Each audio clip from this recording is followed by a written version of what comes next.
Simone Amber graduated from INSEAD in 1980 and went to work for Chase Manhattan Bank in Paris. She was then hired by oil services giant Schlumberger to work in their Treasury department in New York. She went on to found the Schlumberger Excellence in Education Development SEED program, which sends volunteers to teach science and technology in schools in more than 40 developing countries. Welcome to Alumni Experience, Simone. How did you go from working in the Schlumberger Treasury department to essentially running the company's main CSR program? So I started being assistant treasurer and quickly moved into becoming treasurer for North America and doing lots of corporate finance and cash management, whatever, foreign exchange exposure for the group. And so I was really quite pleased because it's a very small staff, so I was overworked, but I could see all the facets. And at the same time, as soon, maybe I would say 2 years into it, I started thinking, now what? So I can take care of myself, which was my priority financially, but what's next? So I started thinking of, is it possible for me to do something that has meaning for myself?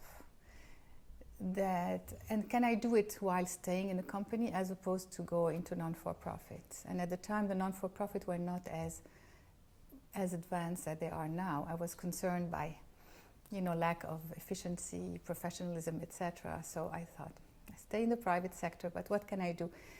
And that took me to suggest to the CFO to invest in sustainable forestry. And we're talking 87, 88, and he must have thought, oh my God, what is she smoking, So you were looking around for an idea, and then you have this pivotal meeting at MIT. Can you tell us about that? As an act of help for a friend of mine who is a teacher, and she was staying with me, wanted to meet this pioneer of artificial intelligence, Simone Amber. So being very curious, I went with her. So she asked all her questions, and it ended up being a meeting for me. And we stayed much longer. And when I had this meeting, I had already done all my homework in looking at what the company is about, what are its core competencies. And how could I then capitalize on that in order to create something that would be for the general good? And talking to him, his theory is called constructionism. It means you build your knowledge. So if kids are interested by an issue, they're going to learn everything not like we were, educated. You learn by heart, you spit it out, and then you forget about it. So hands-on, project-based learning, teamwork, failure is part of the learning. So I was really inspired by that. And then by talking to him, he said, well, we could connect maybe kids. He had done an experiment between inner city kids in Boston, speaking Spanish, and kids in Costa Rica. So, wow, this is okay. This is really good. So from one thing to another, I'm not someone who knows about education, certainly not for secondary schools. And but there was something that really seemed right. So you have this idea to get Schlumberger somehow involved in teaching science and technology. How did you pursue that? I started to say, okay, how am I going to go about this? And how do you go about convincing a company to embark in such a project that you're operating yourself? So it wasn't outsourced. When you work in a company that has business to business, that was the biggest challenge. I think if at the time I was working for Nike or any consumer good company, it would be much easier. We'd have a huge amount of money for advertising and all of that. I would take a portion of it and invest. So I brought in Simone Amber, the professor from MIT, to talk with head of HR, to meet a couple of. I was so testing inside to see if anybody wouldn't think it's crazy and would be willing to do it. So that's what I did, and would bring me credibility because I had no experience in education per se. So that's what I did, and it all ended up in made a presentation to the CEO and the head of human resources, and we had a really amazing CEO that was innovative, really forward thinking. And he said, well, try it, but without any budget. Okay, so you've got the go-ahead with no budget.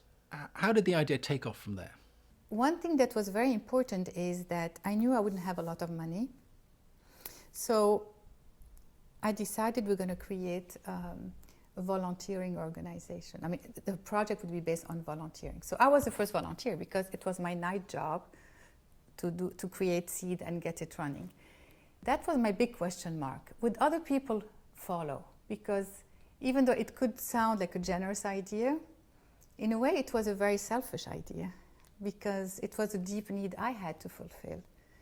And it turned out that many people were so happy to have a program inside the company where they could basically use it as a channel or as a platform to support communities they worked in, whether their own communities or places where they would be in post for a few years, because there's a very high people, especially at the manager level, travel a lot. With other staff on board, did you still need to convince senior management? Yeah. When did you feel that the SEED program was here to stay? So I kept, supporting it and fighting for the budgets, and then getting one person and other to really help me run it. We had then successes in some places, and I realized that the employees were happy to give their times. And a friend of mine said once, this project actually is like Che Guevara. I said, what do you mean? He said, because it's grassroots, so it's very hard to come from the top and say, we're going to close it, right? So I think embedded in it, in a way, it was its own strength.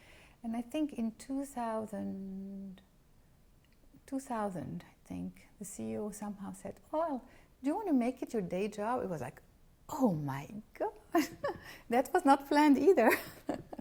So of course I decided to do that. And so it's been an amazing surprise. Thanks, Simone. And just to finish with, can you tell us where the SEED program is today? Today we have almost 300 schools that we've supported in 44 developing countries by giving computer labs and internet access and teacher training on robotics and programming, on issues, two themes that were close to my heart, water since 2003 and climate change.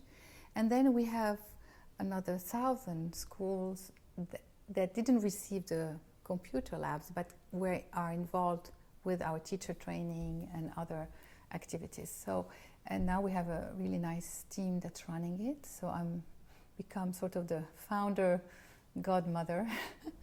I'm not running it anymore, but I'm really happy to see the result.